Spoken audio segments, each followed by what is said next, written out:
I was thinking about heading down to that logging camp, clear out those nests. I've been seeing more freaks up here. Boozer, no, you're gonna get yourself killed. You gotta wait till you're whole, brother. I'm over here anyway, so I'll take care of the mess, okay? Yeah, okay. Thanks, Deke.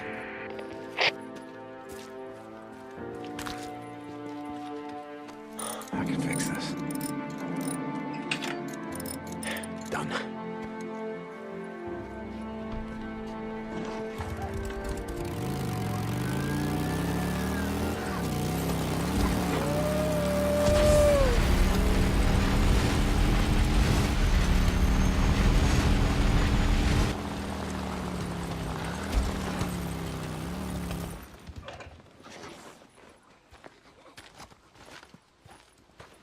More in here?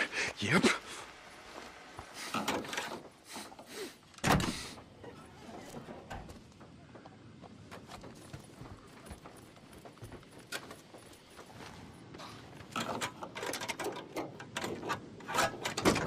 Son of a bitch!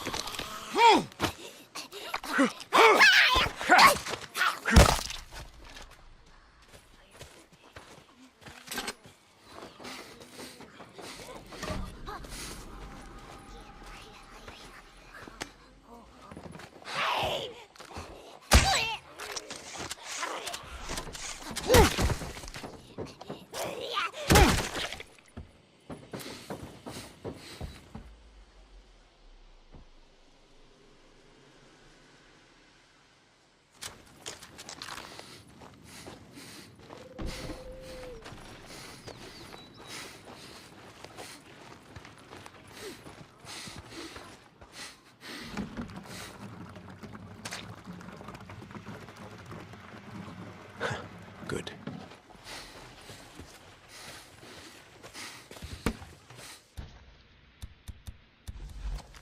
Okay. There's gotta be a nest in this shack.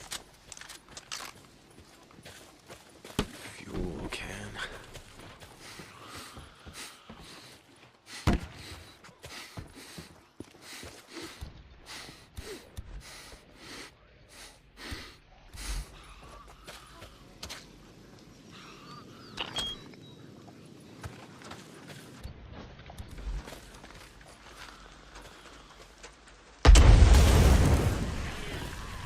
Come on, boys and girls.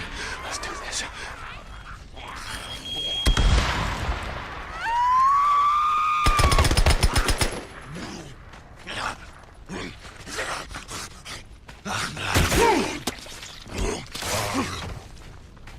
Okay, one nest done. How many more you got?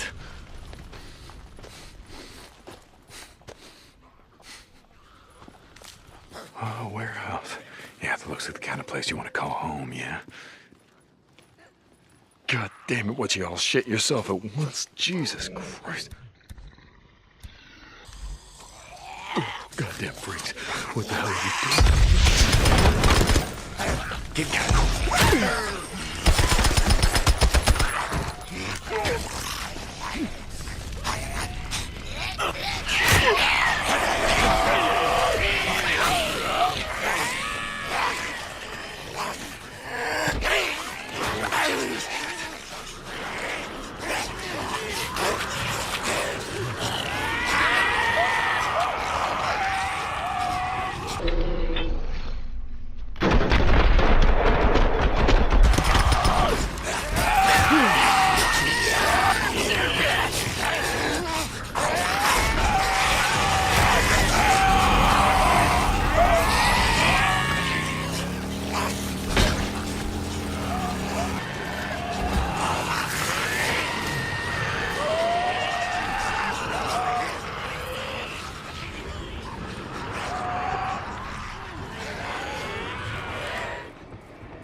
How's life in the freak show? Hey, never better. It's gonna get cold tonight. Yeah, I can feel it.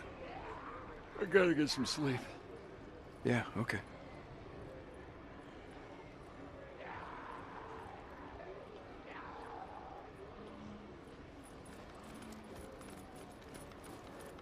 getting light out. Jack used to say the best alarm clock was the sun shining on chrome. Jack used to say a lot of stupid shit. Hey, you doing okay? Been better. Arm feels like it's gonna fall off. You heading out? Hey, I can...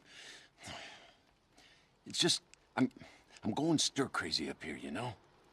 All right, listen, I was heading down that way anyway. I'm gonna take care of them nests, all right? Sniper, damn it.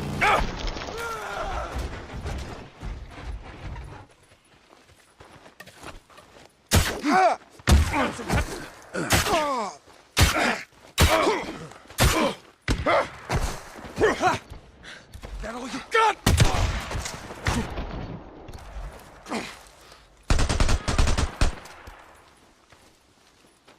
I heard gunshots. What's going on? Bunch of murderers and vagrants. Would just as soon shoot you as look at you. Okay. I wanna go see if I can get some sleep.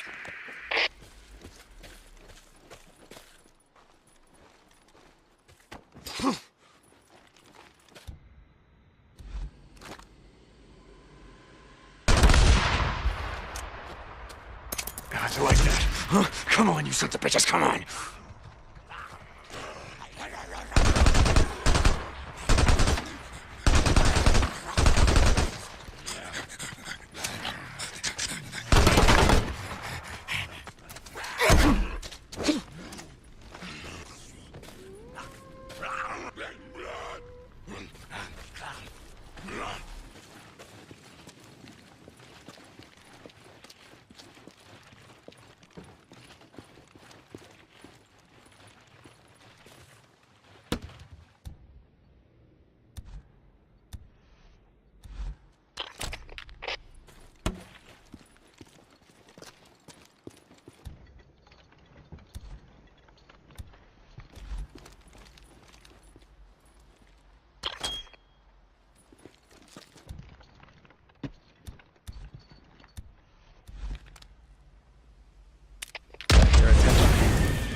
It'll warm you up.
では解説浦野さん、そしてジョンさんお願いします。はい、最初にプレイしていただくところはこれはストーリーモードという部分なのですが、これは実際のゲームのストーリーの序盤の方ですね。先ほど一緒にパートナーのブーザーのバイカーと一緒に、ディーコのバイクの、パーツを探しに行っています。一応故障しているバイクのためのパーツを探すにはここの、クレイジーウィリーという、場所なのですが、そこにあるガソリンスタンドでバイクのパーツを探しに求めます。パーツをいろいろと探していくと、まずは。はい、そうですね。その中いろいろとフリーカーなども、フリーカーの巣という潜んでいる場所もありますので、そういうところもちょっと探検しながらいければなと思います。フリーカーの巣、どういう感じなんでしょうか。ちょっと怖いですね。怖いですね。フリーカーの巣。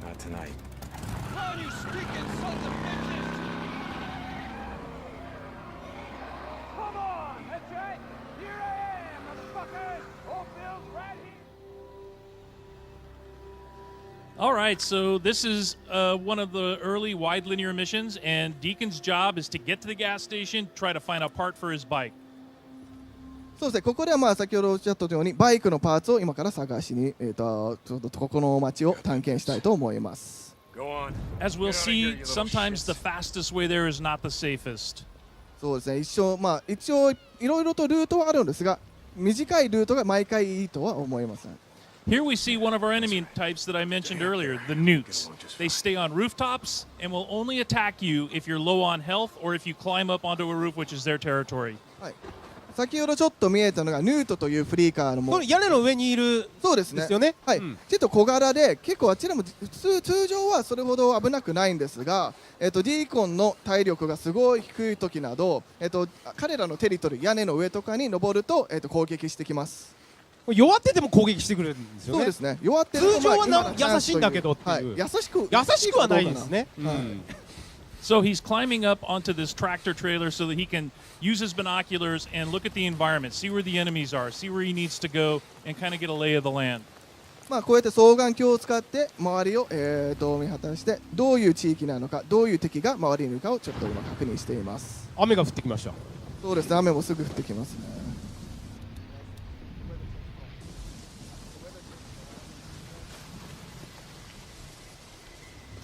Here he sees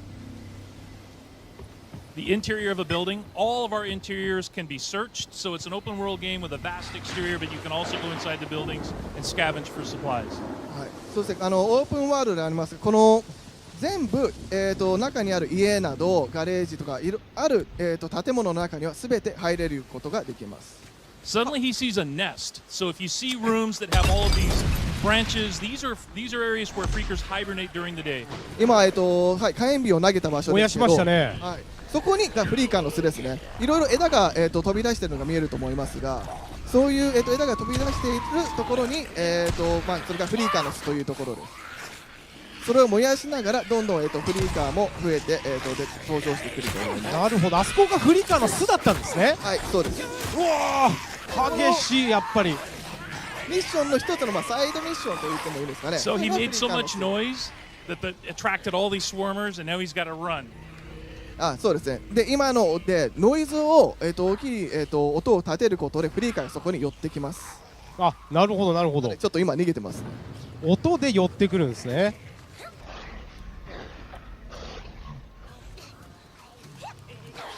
But now he's low on health, so now the newts are going to attack him as well. でもう体力が、左下に見えると思いますが、今緑のゲージですね。低くなったのでミュートが降りてきて攻撃しに来てます。あ、そういうことなんですか。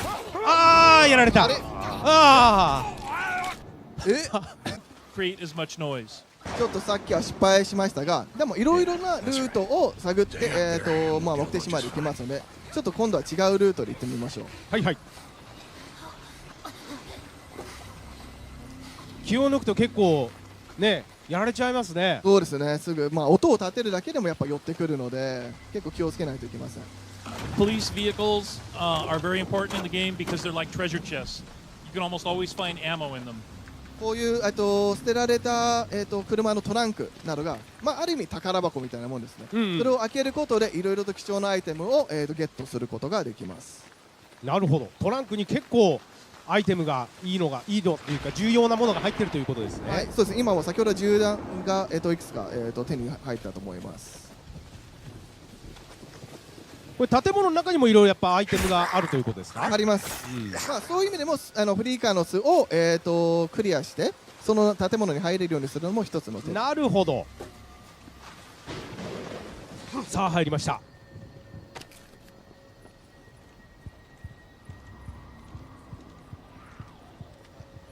ここのは安全っぽいですね。でもこのようにいろいろとアイテムを拾うことで後でクラフトして自分のアイテムを、また装備を、充実にさせることができます。クラフトもこれまた重要になってくるわけですね。はい、重要になります。お、何するんですか。お、投げた。So he just threw a rock at that car, which has a working car alarm, and it attracted all the swarmers to it. 今、ちょっと見えにくかったかもしれませんけど、車に、ちょっと赤い点滅がありました。それはアラームがついている車ということで、そこに石を投げて、アラームを鳴らしてそこに、引き寄せました。車が音が出るから、はい、そこで音を出してフリーカーを呼び寄せてるという。そうですね。その間に、もうここは、今敵がいないので。ああ、なるほどなるほど。ドキッとしますね。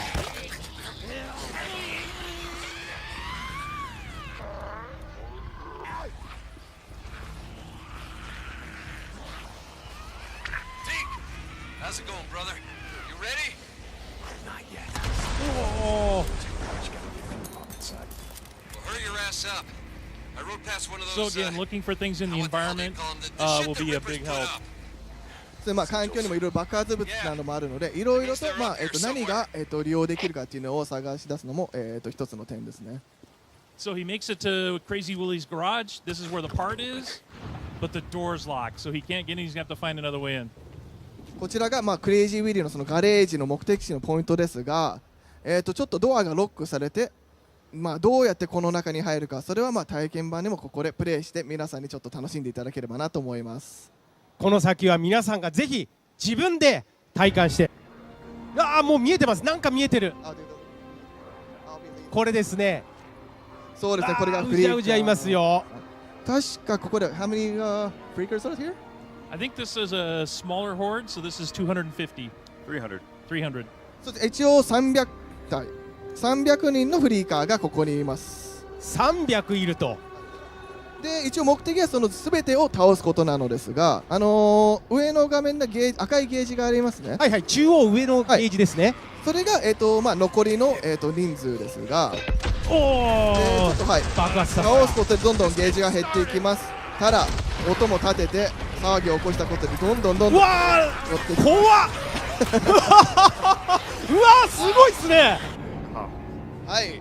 でこの子にもいろいろと捨てられた車もありますし、あとはバイク、今回はここではストーリーモードでなかったバイクにも乗ることができます。はい。であともう一つが、もう中盤なので、いろいろと罠を仕掛けることもできるし、装備しているものも割と充実していますので、そういうところもちゃんと利用していただきたいと思いますね。これが先ほど紹介していただいた重要な、ある意味キーともなるバイクですね。はい、バイクです。なんかバイク乗るのもなんか気持ちよさそうですね。気持ちいいですね。ドリフトとかもできますよ。やっぱこうね、舞台が大自然なのでいいですね。そうですね。移動の手段として絶対に必要な乗り物になります。でこのようにバイクをどこの位置に、置いとくかによっても、最終的には自分がここに逃げてバイクでさらに逃げられることがっていうのも作戦の中に入れるのは重要です。バイクの止める場所も重要と。おっと何をしているところでしょうか。ここは、罠を設置して、後でちょっと使うんでしょうね、それを。何か設置したと、罠を。あとバイクが重要なのも、一回死んだらそこが、チェックポイントとなって、そこでまた復活することになります。なるほど。次はどこに設置するんですか。ここはなんか意図があるんですかね、今置いた場所というのは。そうですね、今、設置しているポイントを決めて、そこに誘導しながら、自分も逃げて爆発物を、発火するという作戦ですね。あとこういう燃料タンクも置いてあります。それは実際に銃で撃って大きな爆発を起こすこともできるし、今罠をそこに設置したので、そこの近くに行くと、フリーカーたちが爆発すると。やっぱり設置した場所しっかりと頭に入れとかないと。そうですね。ちゃんと作戦通りにいかないということですね。それでどのルートを通っていくかを、頭に入れながら。おお、来た来た。うわー来た。うわ大丈夫かな。大丈夫ですか、ジェクさん。うわジェクさん大丈夫ですか。うわ来てる来てる。すごい数。あと今ちょっとスクリーン画面がちょっとグレーになったと思うんですけど、それはフォーカスモードでその間だけスローモーションでものが起こるようになります。それは中盤になってから。半分以上いますね。もう結構半分ぐらい。半分。60% ぐらい、残り60ぐらい。先ほど仕掛けたもの。なるほど。マルタのところ。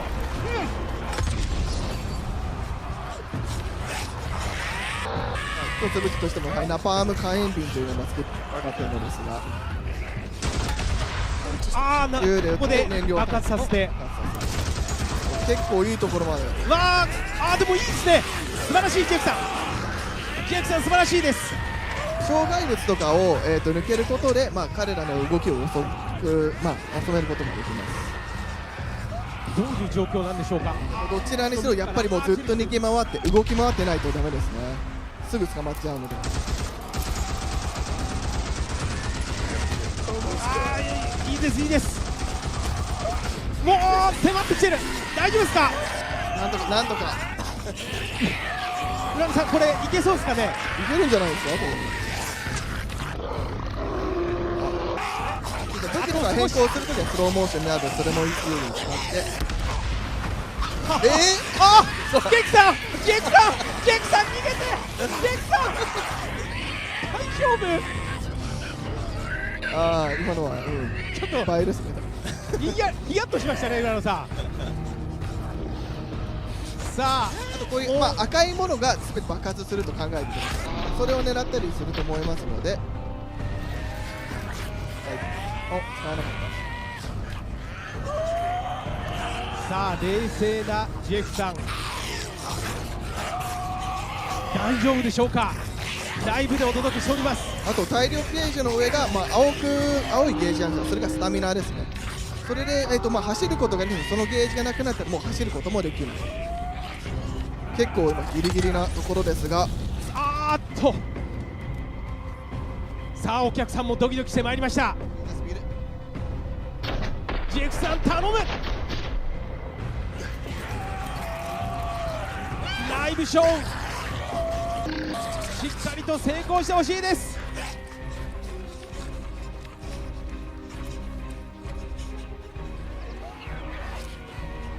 ただもうあとわずかですね。そうですね。あとは銃で倒せるぐらいだとまでいってるでしょうか。うわこれは油断できないですね。そうですね。もうでももうちょいあと2回ぐらい。よし、すりゃ最後はボッコボコにして。拍手お願いします。 John, what was the inspiration behind this character? Well, a few things. He's broken. So you saw from a couple of trailers that we've released that he's lost someone and it's scarred him in a way. And it's like Jeff would like to say, everybody loses people, in these kinds of end of the world scenarios. So what's particular about Deacon though is that he was an ex-member of an outlaw motorcycle club. And therefore, he has a love of the open road. He has a love of motorcycles. Yeah. There's a sense of brotherhood, and you can see that here in these scenes with him and his best friend Boozer. And so it was that combination that really sort of drew us to this particular character. Right. We're going to continue to learn about him as you're playing the game, correct? About him and his backstory and why he is the way he is. I mean, the bike is very important, right? As well, Yeah, we almost consider the bike to be another character. Yeah. Because you only get one, and you're constantly upgrading it. You're constantly trying to repair it. You need to keep it refueled, and if you lose it, you got to go find it, and you can't whistle for a new one. So You can't whistle. right, Like a horse. Yeah, the refueling mechanic is a huge game design choice. I really, really like that. Can you talk more about how important it's going to be to be able to find fuel? Sorry. So the refueling mechanic, and actually you have to find gas to keep your bike going. It's a mechanic we haven't really seen done to this extent before. Can you talk more about that and how it changes the gameplay? Well, like in this demo, one of the things that Jeff's taking the run and gun approach. So we like to call it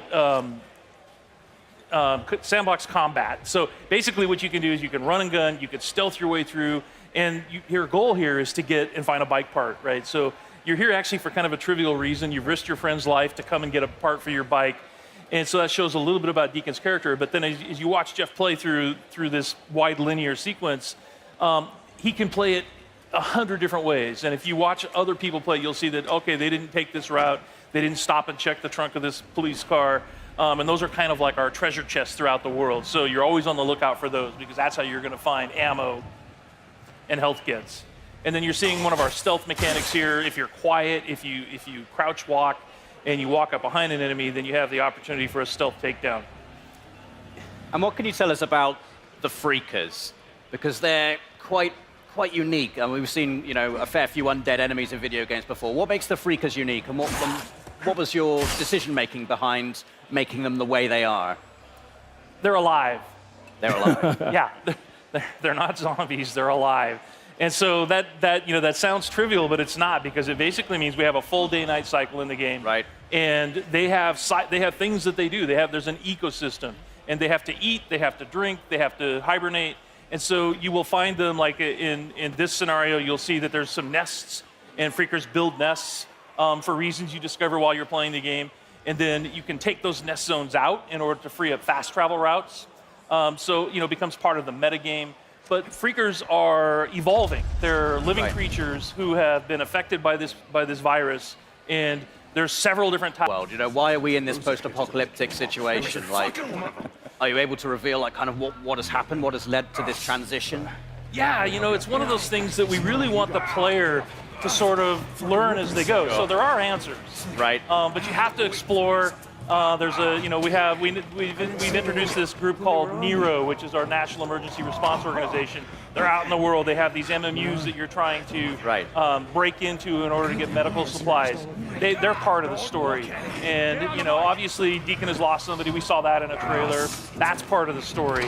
And as far as like the pandemic and the hordes that you run into constantly, these all sort of weave together to sort of explain how we got, you know, to this place in this world. Cool. And all kinds of just visual, actual hardware upgrades, but a ton. You can really make it your own. Awesome. Well, John, Jeff, Chris, thank you so much. Come on, get him inside. What happened? Got hit again. Squatters off the highway. We've got to get some men together, go after them. Don't look at me, it ain't my problem. They've got Manny. You sent Manny on a supply run. I just run the camp, Deke. I don't tell folks how to live their lives. Go to hell, Cope!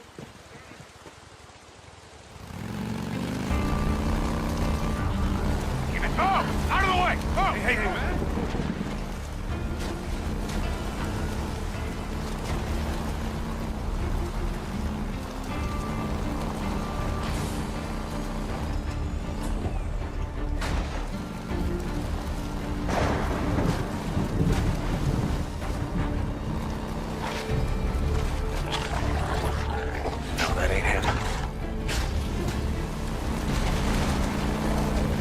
Oh, come on. Oh, crap. Come on, come on! Son of a bitch.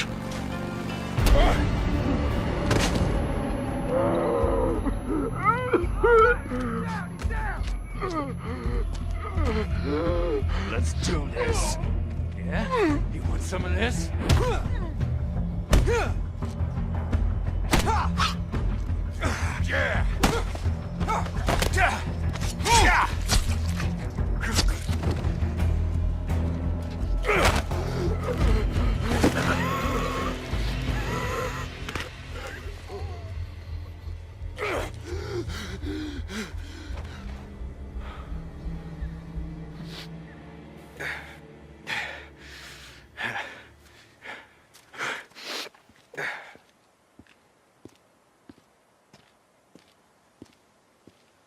That's Manny's bike.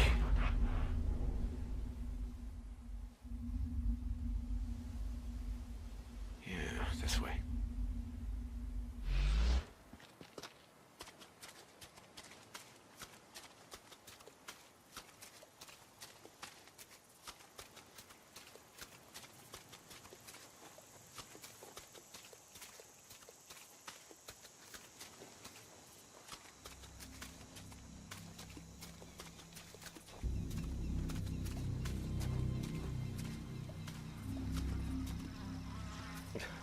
Ugh.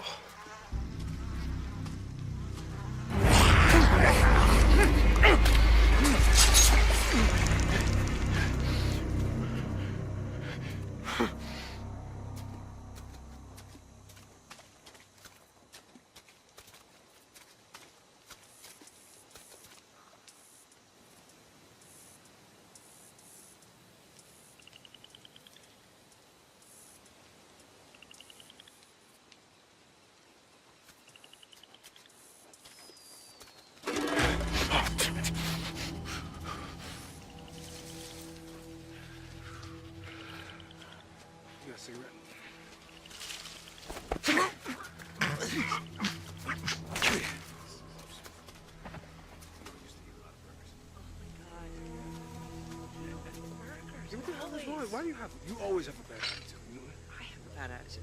You have a bad attitude. Just don't talk. Okay. Yes, better if we just don't. Where you at, man? Shh. He's not being that loud. You shut down. Thank you. You shut up. Okay. Shh. I want all of you to shut the hell up.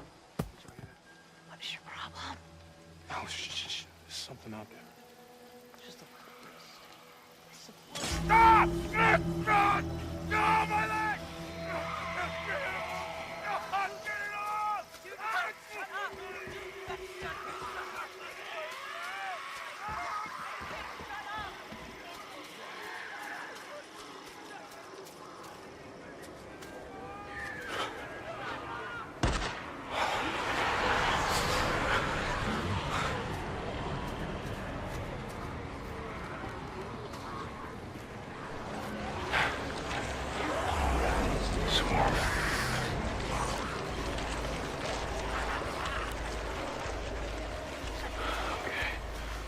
Easy, fellas.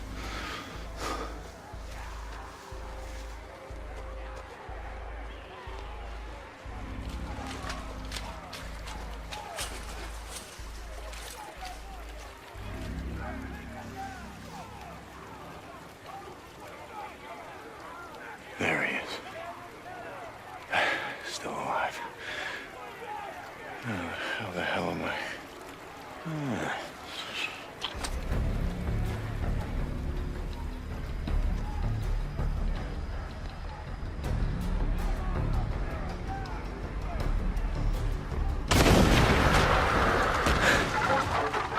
Hell yeah. Come and get it. Dinner time.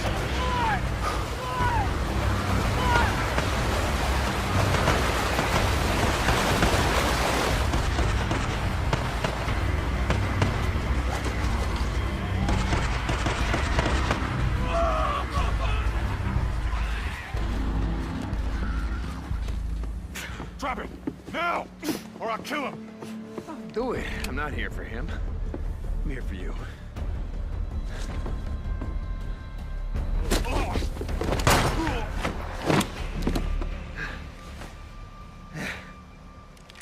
Oh, God. Deke. Hi, Manny.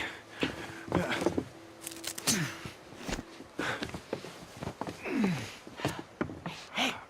So, do it. Yeah, you do. Oh, come on. I wasn't gonna let him kill you. Besides, who the hell else around here knows how to rebuild a carburetor?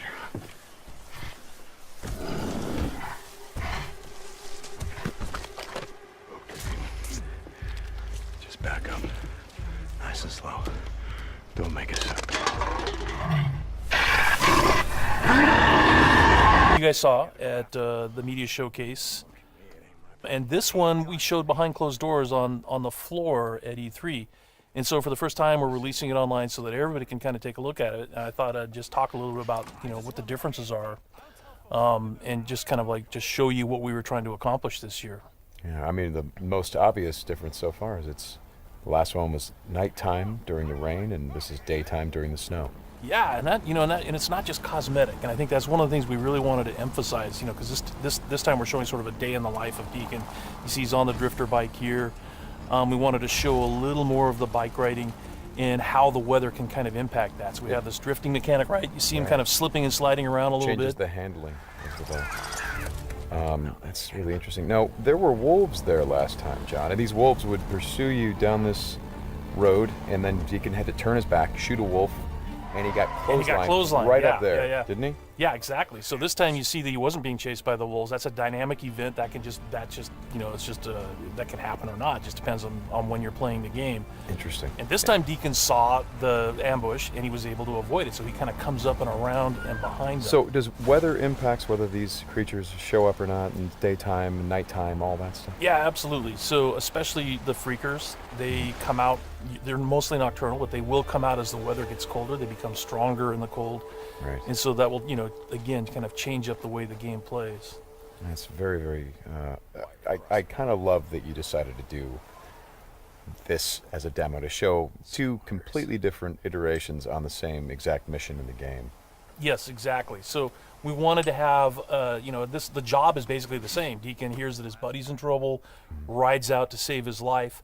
And, as you can see here, this is a completely different experience from what we showed in the first demo. In the first one, Deacon gets clotheslined, and it sounded very painful, by the way. Oh, speaking of painful, okay, so the combat in this game is fairly brutal. John, you want to talk about that a little bit? Well, we just wanted to make it as as realistic as possible. So yeah, we're not holding back on that at all. And Sam's done most of his own stunt work for this. And I can tell you that when we're on the performance stage and we're capturing that stuff, we just try to keep it real, right? Right. Well, right. There was sort of a decision made at some point. What I've been on the project for what, 2 or 3 years now? Yeah, I think 3 years. And so early on, I think there was a more, what were we? It was more Kurt Russell and sort of a two-fisted thing, and then it turned into, hey, let's take this quite seriously. And what that required is a lot more. Taking this combat stuff and showing the horror of the violence that happens and it were this type of circumstance to take place. I mean, realism, weirdly enough, is the thing we keep going back to when it comes to not just the stunts, but also the performance style. I think, it was very important that it doesn't seem like a bunch of actors, saying lines. It was all very incidental. And we wanted the world to sort of reflect that as well. So you saw there that, Deacon broke into that emergency vehicle and found some supplies. So this is what we're calling our survival vision. So you saw that earlier when he was looking at Manny's bike on the ground.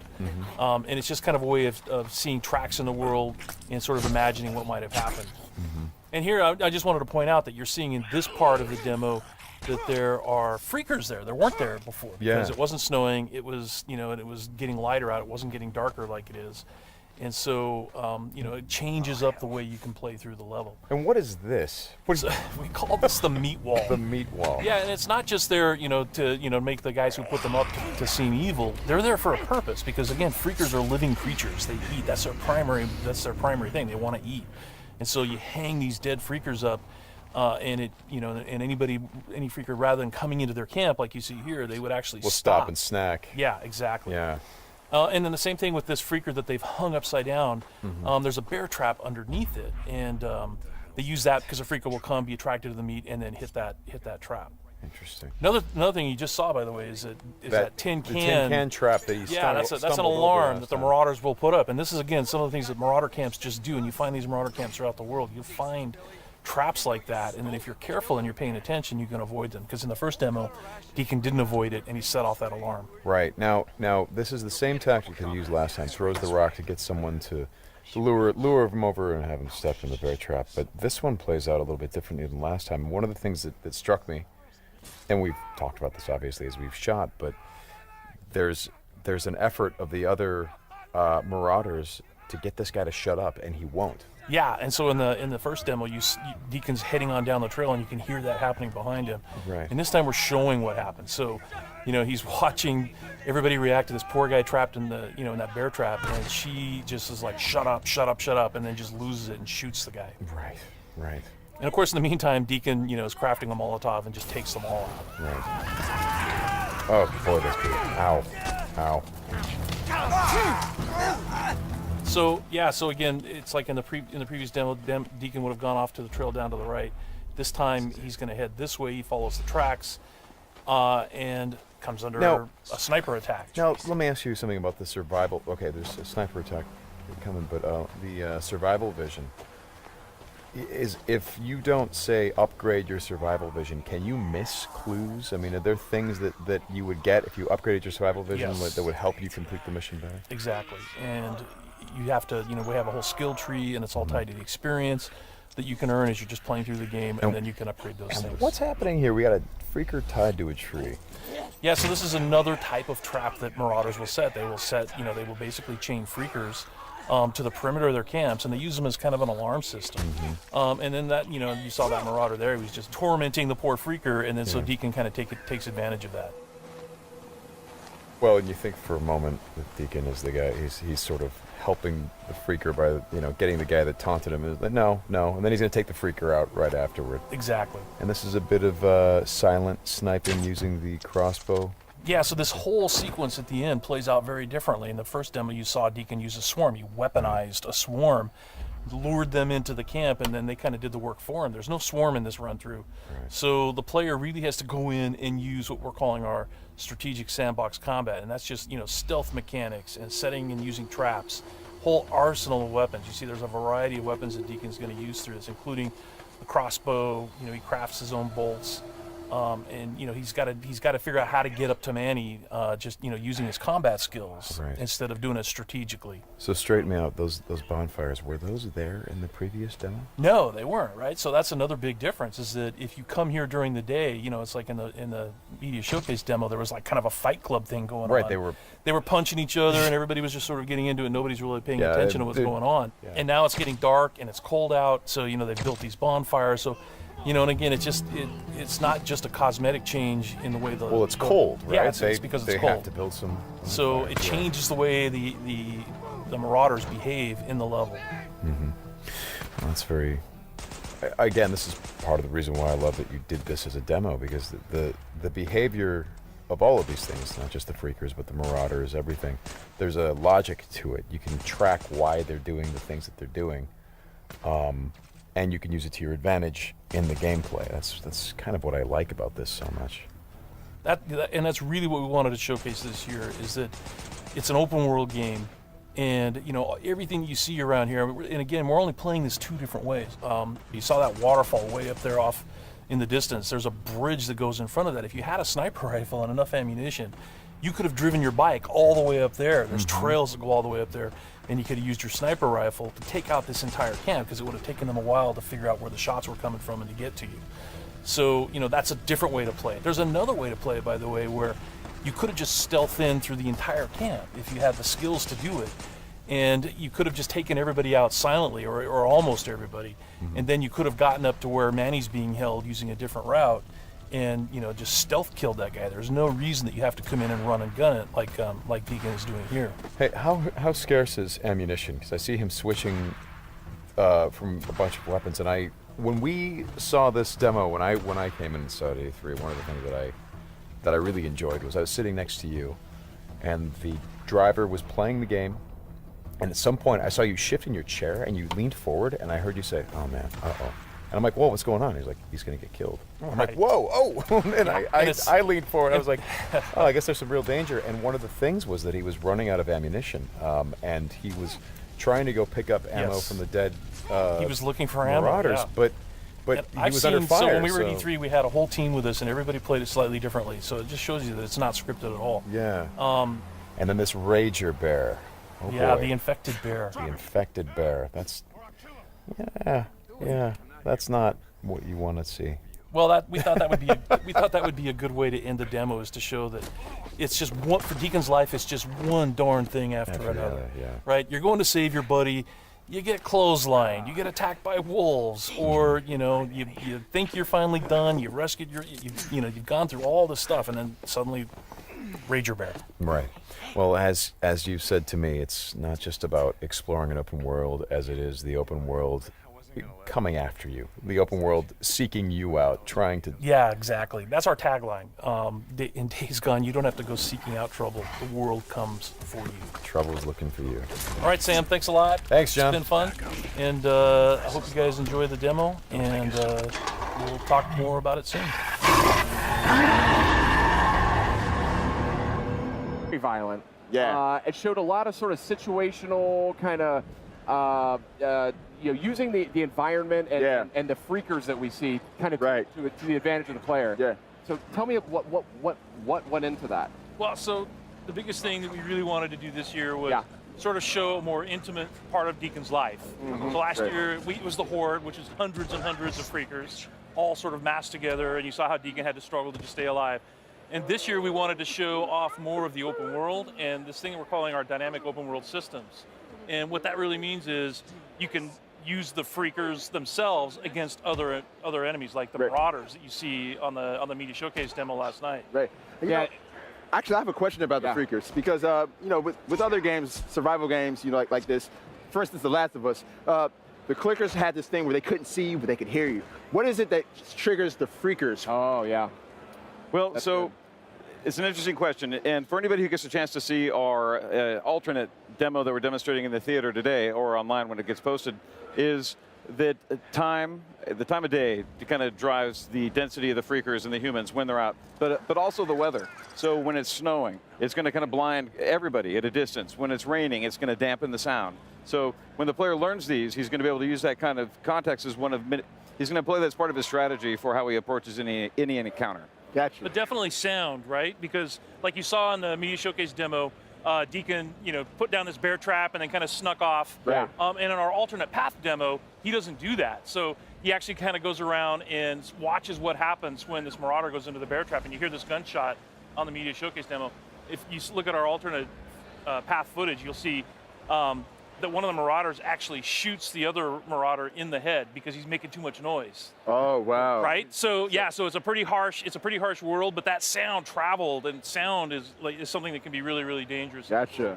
That's very interesting. That's very interesting. Yeah, I did notice once the bear trap was down and the guy stepped in it, you saw the freakers running. Yeah. It's like they heard it screaming. He heard them screaming.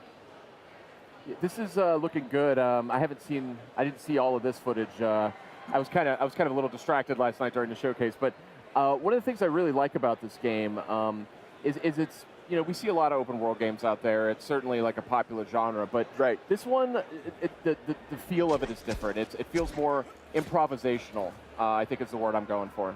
Absolutely. Our crafting system, I mean, it's really inspired by, kind of the do-it-yourself mentality where, we all feel thrilled when we make a repair to our car or our house with duct tape and a couple of loose screws, and we feel really good about it. That's Deacon. He's making use of everything he can find in the environment, and they have to scavenge and search for things and employ them in really clever ways. And he has to do it. He has to do it to survive. So like you see right here, this is the same clothesline that Deacon ran into, and in this demo, the runners aren't chasing him. So basically, he has the opportunity to see the ambush before it happens, goes around it, comes up behind them, and takes those guys out from behind. Right. So that's to your point. And then he strangles them with their own clothesline too. Yeah, exactly. So he makes use of the whole buffalo. And it's a dynamic event that can happen. You can be out in the world doing a job or a mission, and then suddenly you've got Marauders that are ambushing you on the highway, and it's a dynamic event. There's no way to predict when it's going to happen. You just got to pay attention. Wow. Is there more than just like a clothesline in the middle? Do they find more ways to ambush you? Yeah, it's a dangerous world, and it's something where the horde is dangerous, freakers are dangerous, but so too are humans because they're cunning and clever, and they too are using everything they can find to employ against their enemies. And let's just say clothesline is one of many things. We'll get into it at a later date. Okay. Now tell me a little bit about, maybe a little bit of the backstory about why these freakers are being hung up like this. Is that like a defense mechanism? Is it absolutely. Yeah, so what they do is we call it the meat wall. And what they'll do is, like in this case, they have a bear trap under this dead freaker corpse. And what they'll do is they'll put a trap under it, and then as other freakers are attracted to the meat, they're all hungry all the time. That's what happens, evidently, if you become a freaker. But they hang up the meat walls again. It's kind of like a wall to protect the encampment. So you can always tell when you're coming close to a Marauder camp because you'll run into these kinds of traps. Yeah, they had all kinds of defenses too. I mean, the first thing Deacon did was trip over that little thing in the tin cans. And that's what drew the first guy out, which is why he'd think on his toes, scramble for a bush, and then wait, and then kill the guy when he came by. Right. And again, in the alternate path that we're showing, it's something where if the players are thoughtful and if they take time, they don't just rush into things, they're going to be able to employ a different analysis of the terrain. They're going to be able to look for these things and see them. And that's how he sees a clothesline. And when the players are careful and cautious and assume the world is dangerous, they can turn the tables on the bad guys using the same tools that they're using against the player against them. Yeah, so like what you're seeing now is part of the alternate path. Changed up the time of day, changed up the weather. Okay, I was going to say, I didn't remember this from the show. Exactly, because it's colder now, more freakers are coming out, so freakers are stronger when it's cold out. So you really got to be careful when it's snowing. Also, the bike handles differently. It's like if you'd seen the earlier part when Deacon's trying to ride his bike through the snow, it's very, very different. Oh, this is really cool. I didn't realize. Interesting. So here's your meat wall, right? The meat wall there. Yeah.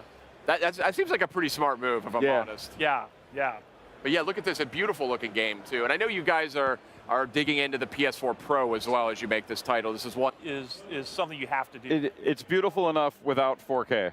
And then you add that to the mix and it's mind-blowing. Yeah. Right. One thing that stands out to me about Days Gone, amongst the other Undead games out there is that you can get so many zombies on the screen in this thing, or freakers on the screen at once. And those are the ones that, Deacon kind of ran across, then gnawing on somebody's corpse, and then one of them chased him. And the thing about runners is they can outrun your bike. And Yes. if they catch up to you, they will knock you from your bike. So it's another example of dynamic events that happen in the world that make the world dangerous all the time. Wow, such a cool game you guys are making. It's really inspired. I think it's got a lot of cool mechanics to it. You know, He's headed to the old sawmill. Going in after him. It's gonna be dark soon. When does that ever stop me?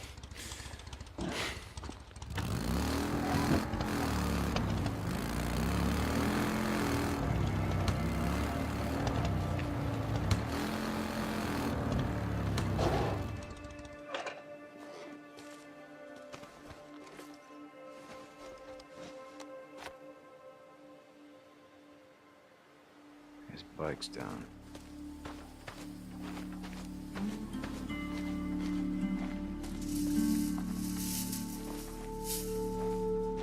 All right, Two Dog, where the hell are you?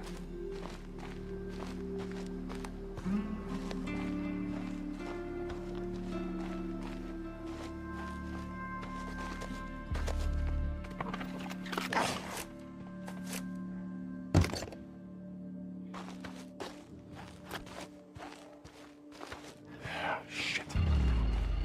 Go on. Get out of here. Get out.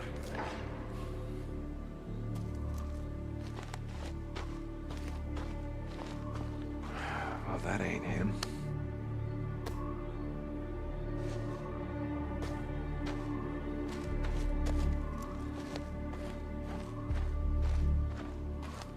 Alright, let's see. Yep. I could use that.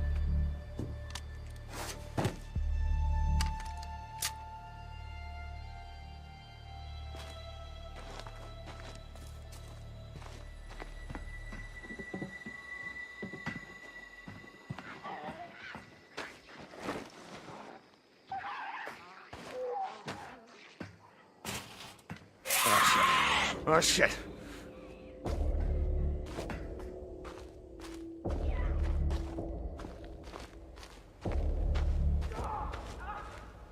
Two Dog.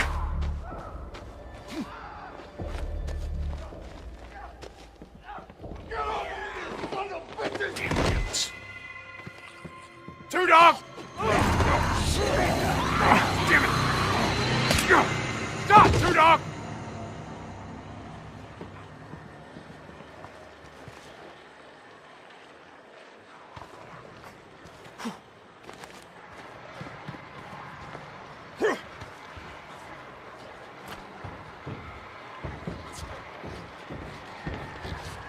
Look around, brother! You know how this is gonna end.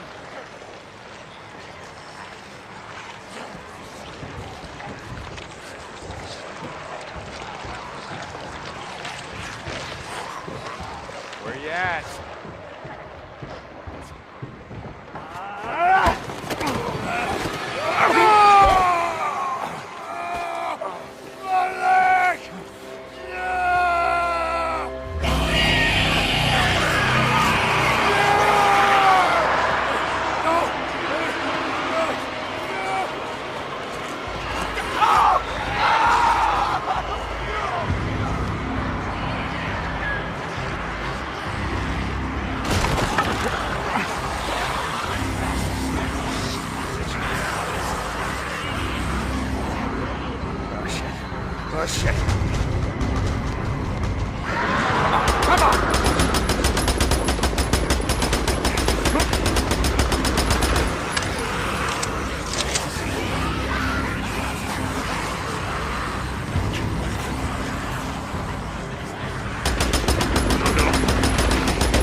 Come on!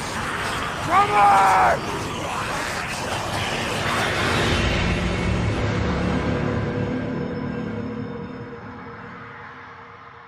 All right, here we go. We're watching some live gameplay here of Days Gone. I have picked up the controller. I'm looking through the binoculars, and I see trouble. I see trouble. Lots of trouble. Yeah, absolutely. I think you're looking at about 250 individual horde units right here. This is smaller than the horde we showed at the sawmill a few years ago, but I feel it's a good starter horde for you.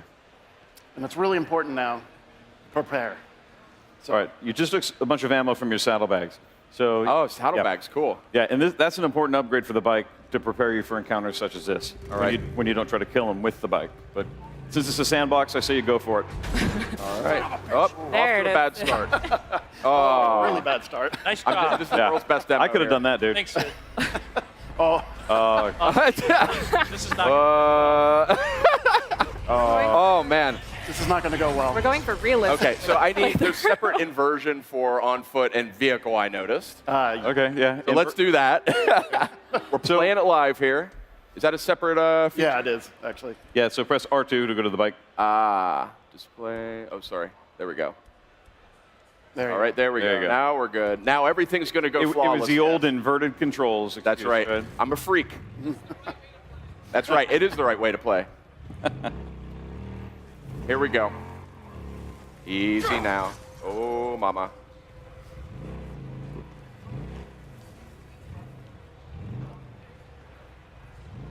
This is a more powerful bike than what I drove in the last build. Yes, this is an upgraded bike. Yeah. This looks gorgeous. So the horde is back behind you, Sid.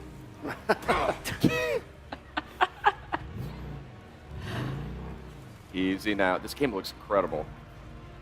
No strategy in this game is a bad strategy, but I'm going to say this is a terrible strategy. The worst strategy. Yeah. So tell me, what do I have in terms of weaponry here? Okay, well, so if you get off your bike, you can access your survival wheel, and on this, you're going to have your weapons in the cardinal directions, but then in the upper right-hand corner, you're going to have throwable explosives.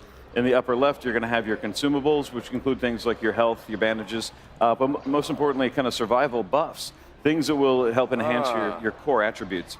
And crafting one's going to take away from another, of course, so you got to make choices that suit your playstyle. And then also we have distractions on the bottom left corner. Not really the best for the horde, but on the bottom right, we have traps. So in this case, I think you might have proximity bombs or airbag remote detonators. I think in this case you have the proximity mines. And if you plan properly and look through the environment, you find like key places that you say, I want to run the horde through here later and trigger this detonation when enough of them run past it. So you can, smart players will do that. Foolish players will just charge in, guns a-blazing, and it's going to be a lot harder for those guys. What kind of player will players Sid will be? try to jam their bike into the horde. They can try that. So what's your strategy here, Sid? What are you thinking? How do I Stalling is a strategy. You got it selected right there, and then hit R2 to... R2, okay. Oh, no! You can't melee the horde. You could try. The strategy is panic and run. Okay, we're on the move now. Lost my bike. Not good. You can still save it. I don't recommend a melee bat against these guys, but give it a go. Got to stay nimble here.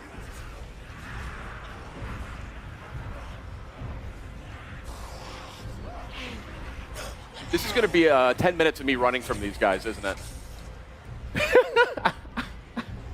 Well, Sid's trying to make his way around. How do you guys plan for all of these different tactics that people are going to dive into? How do you think ahead of time of people are going to want to go about this a million different ways? So what's the process of building out all of that? Well, we think about what makes kind of sense and what sounds cool that fits the IP, but we do have to provide a lot of different tools just so they can have that, that flexibility. And then we just try to keep things very loose. So that we're going to be surprised by a lot of the videos we see online of people playing this. We'll be like, wow, I didn't think that would happen. And when we've done that internally, we've been surprised about how things just kind of work. So we're supporting it by It's always the best part of games like this is just seeing how people get so creative. Yeah, absolutely. We had a company meeting last week where our head of QA literally took on the horde using his crossbow and custom crafted explosive bolts. Oh my gosh. And it was pretty amazing. So he pretty much got all the way there. I think he had to use one Molotov, but Jeff and I had never seen that happen before, so we were surprised, and we were like, oh. And what's cool about it, and I think this goes to your question, is it makes perfect sense that it worked because the way we built the systems, but Emergence is about a bunch of wholly predictable, unpredictable things, and it just works. Like we're catching yourself on fire. On fire is possibly a good strategy. I don't think so. That's so he can set them on fire when they grab him. That's that was the plan. Okay. This is so one of the things we want to well. point out, though, is that the horde locations are all story-driven. And so this is a mass grave site. So Nero would have come in as the world was ending, dug these mass graves, and they happen to have giant barrels of fuel that they would have used to burn the corpses of all the people who had died during the pandemic. So there's a reason why you find all these explodables out in these areas. And there you go. One of the key strategies is to go and find those first, and then plan as you're running around to try to drag the horde. Out of ammo. There you go. And in these encounters, you really got to be thinking on your feet as you're running forward. Pour me to pieces. Not dying. I'm doing better, though. I'm getting the hang of this thing. Yeah. Now I got it all figured out. But you want to scan the environment constantly, looking for new opportunities, Yeah. and a lot of them reveal themselves. But you've got to be nimble, you've got to be moving, you've got to be thinking, and using the survival wheel, and just using every mechanical aspect at once to survive. And these are late game encounters. Okay. So you run into the Horde throughout the game. Early on, you can't take them on. You're not strong enough. You're not fast enough. You don't have large enough magazines in your weapons. So you really learn early on. You have to work your way up. Yeah, how you're going. And And by the time you get to this mission, you would have learned some of the strategies. And you'll notice those logs right there. If you blow those open, they'll actually. One of the things I think is great about this too is that you also have the cultists that are out there. So actually, you go to your animals that are out lower there. right-hand It's corner, like not 4 just o'clock on your creatures survival that you wheel. have to be worried about, and so this So could bring up the possibly survival be a wheel, L1, situation that you would and maybe then go to use the them to your kind of advantage 4 if o'clock, there were and other then enemies around. place that thing on the barrel. Yeah, absolutely. So I think, yeah, you have one equipped, so hold L2. This is one of the late game missions. And But there are open world And then encounters when you where trigger them, make sure they you run could have an past here. ambush camp that you have to go take on. If you see a Horde nearby, you can be a Pied Piper. You can actually get on your bike, ride through the Horde, drag them up into the ambush camp, and then watch the mayhem that ensues. Oh my gosh. All right, here they come, Sid. Oh, nice one. Nice. We got about a quarter of them. Front row. Front row. Oh, you're going to have to reload pretty soon, dude. Get out. It worked for a while. It did. I mean, we're making progress. Yes. We're chipping away here. This is unlike anything I've ever played. I've never fought so many enemies at once. I mean, it's really, really interesting. Let's see here. I was digging these Molotovs. So one of the other things we wanted to point out is that we've been working really hard on performance. So if you saw the demo that we released some footage last month, it was kind of alpha footage. And, this kind of polish really comes very late in the game. So this is like almost final lighting for the environment. The environment and tech guys have been working really hard on that. But also performance is key for this game because it's running at a solid 30 here. And we have a version on the regular PS4 that's also running at a solid 30. So we're pretty happy with where we're at.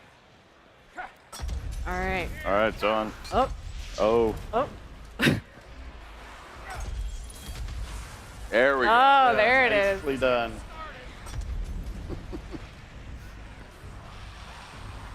They're starting to fan out. Yeah, as you can see, they're starting to avoid the fire as well. So, anything that's red is explodable as well. Keep moving, Sid. Short controlled bursts. Boom. Yeah, always. Time to run.